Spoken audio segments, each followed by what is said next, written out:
La puissance publique désigne l'ensemble des administrations publiques. Elle peut agir à plusieurs niveaux, au niveau local, national et européen. Nous allons voir pourquoi et comment la puissance publique agit sur l'économie. Dans certaines situations, le marché ne peut assurer l'allocation optimale des ressources économiques. Ces situations sont appelées défaillances du marché.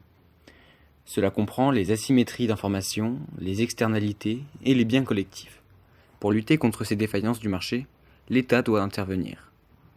Pour résoudre le problème des asymétries d'information, l'État met en place des mesures réglementaires.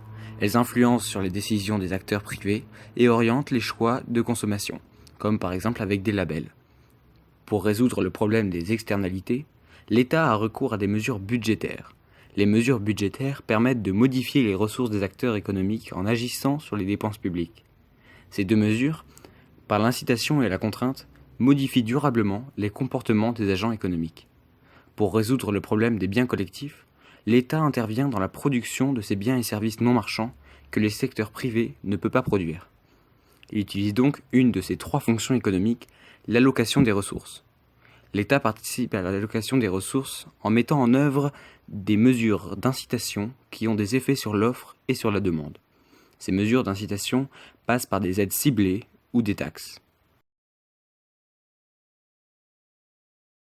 Il existe aussi des déséquilibres macroéconomiques que sont l'inflation, le chômage et les déséquilibres extérieurs. L'inflation est la hausse généralisée durable des prix. On la mesure avec le taux d'inflation. On atteint l'inflation si la demande globale augmente plus vite que l'offre globale.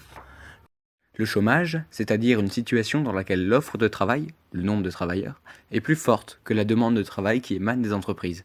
On mesure le chômage à l'aide du taux de chômage. L'économie peut aussi être confrontée à un déséquilibre extérieur qui correspond à une différence entre les importations et les exportations. On le mesure avec le solde des échanges de biens et services. Pour contrer ce phénomène, l'État remplit une autre de ses trois fonctions économiques, la stabilisation de l'activité économique. Dans les objectifs de cette fonction, on retrouve la croissance, le plein emploi, la maîtrise de l'inflation et l'équilibre des échanges avec l'extérieur. On peut alors se demander comment l'État remplit sa fonction de stabilisation de l'activité économique. Il a recours à des politiques conjoncturelles qui vont agir sur la demande globale. La politique conjoncturelle correspond à l'ensemble des mesures prises par les autorités publiques pour réguler l'activité économique à court terme. À long terme, on parle de politique structurelle. L'État va donc mettre en place des politiques budgétaires et monétaires. La politique monétaire vise à réguler la création de monnaie grâce notamment au taux directeur. Ce taux détermine les conditions de refinancement des banques commerciales auprès de la Banque centrale et par conséquent les taux d'intérêt que les banques commerciales vont pratiquer auprès de leurs emprunteurs.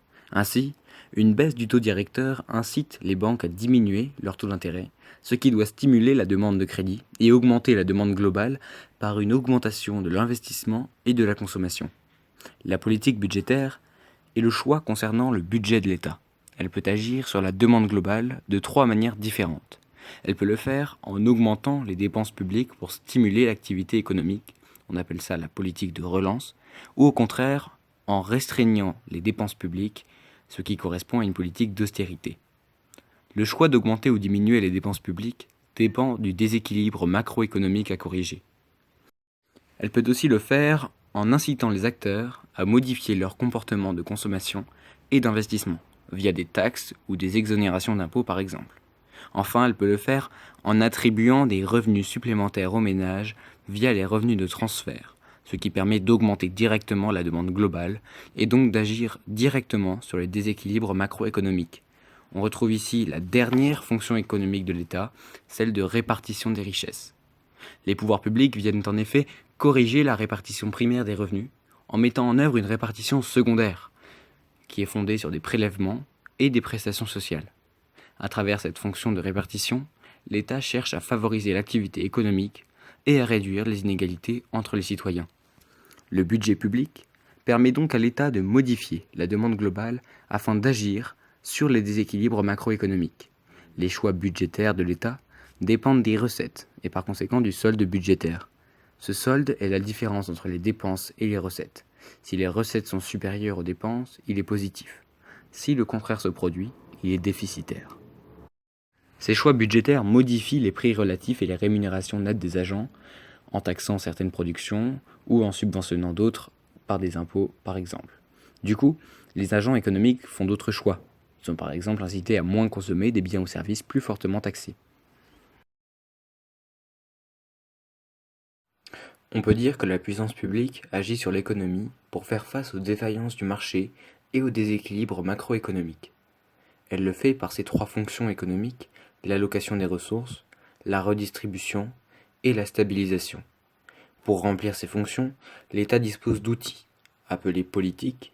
Ici, ils sont conjoncturels, c'est-à-dire soit monétaires, soit budgétaires, mais peuvent aussi être structurels ou réglementaires.